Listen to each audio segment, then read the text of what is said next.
Sementara itu, pemirsa, aksi tawuran antar remaja di Palembang menelan korban jiwa. Seorang remaja meregang nyawa dengan penuh luka tusukan akibat saling ejek. 5 remaja pelaku tawuran ditangkap polisi bersama beberapa senjata tajam. Jajaran Satreskrim Polrestabes Palembang tangkap 5 remaja yang terlibat aksi tawuran di Kecamatan Ilir Barat 2 Palembang, yang menyebabkan seorang remaja Firmansyah tewas bersimbah darah dengan penuh luka tusukan. Berbagai jenis senjata tajam alat digunakan para pelaku tawuran diamankan petugas.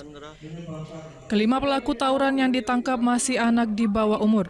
Salah seorang pelaku MR yang melakukan penusukan terhadap korban menggunakan pisau di sambung kayu saat berhadapan dengan korban yang pegang golok pada waktu kejadian.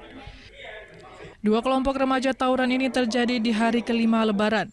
Pelaku baru ditangkap Sabtu sore. Kejadian bermula dari saling ejek orang tua hingga terjadi tawuran yang menyebabkan 1 remaja tewas dengan penuh luka tusukan.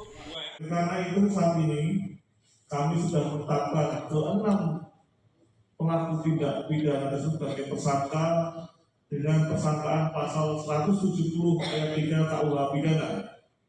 Rekan-rekan sekalian yang saya hormati, motif daripada perkelahian ini diawali dengan saling ejek-ejekan nama orang tua. Dari Palembang, Guntur iNews melaporkan.